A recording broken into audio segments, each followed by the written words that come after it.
4 മണി കഴിഞ്ഞാൽ ഒരു ചായ കുടിക്കൽ ഒട്ടുമിക്ക ആൾക്കാരുടെയും ശീലമാണ്. അതിൻ്റെ ഒപ്പം ഒരു പലഹാരം കൂടി ആയാൽ പിന്നെ പറയണ്ടല്ലോ. അപ്പോൾ ഇന്നത്തെ പലഹാരം കൊഴുക്കട്ടയാണ്.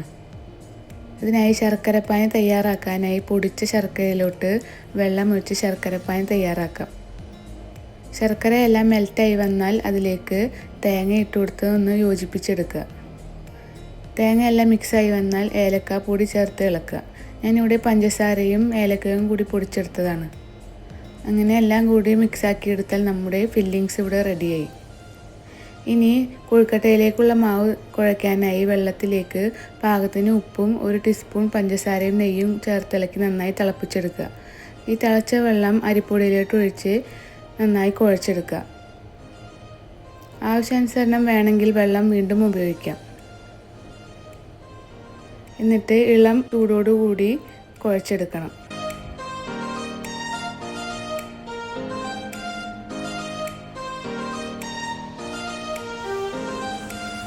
ഇനി തയ്യാറാക്കിയ ഫില്ലിങ്സ് ഇതുപോലെ ബോൾസ് ആക്കി എടുക്കുക.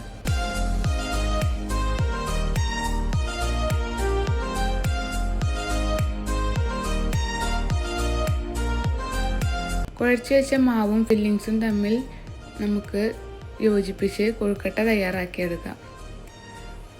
അതിനായി കുഴച്ച മാവിൽ നിന്നും ഇതുപോലെ ഒരു പോർഷൻ എടുത്ത് കയ്യിൽ വെച്ച് നന്നായി പരത്തിയെടുത്ത് അതിലേക്ക് ഫില്ലിങ്സ് വെച്ച് കൊടുക്കാം.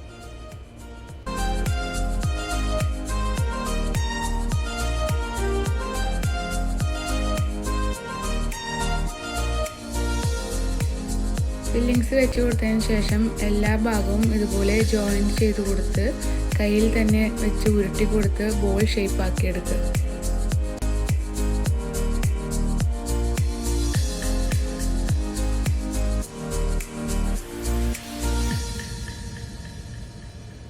ഈ ഒരു ഷേപ്പിലാക്കി എടുക്കുക.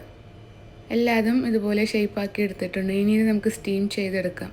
സ്റ്റീം ചെയ്തെടുക്കേണ്ട പാത്രത്തിൽ കുറച്ച് നെയ്യ് തടവി അതിലേക്ക് എല്ലാ ബോൾസും വെച്ച് കൊടുത്ത് സ്റ്റീം ചെയ്തെടുക്കുക.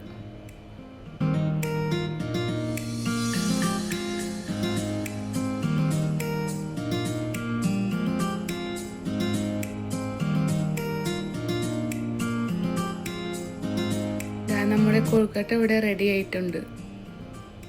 എല്ലാവരും ഒന്ന് 4 മണിക്ക് ചായ കുടിക്കുമ്പോൾ ഇതൊന്ന് ട്രൈ ചെയ്ത് നോക്കൂ.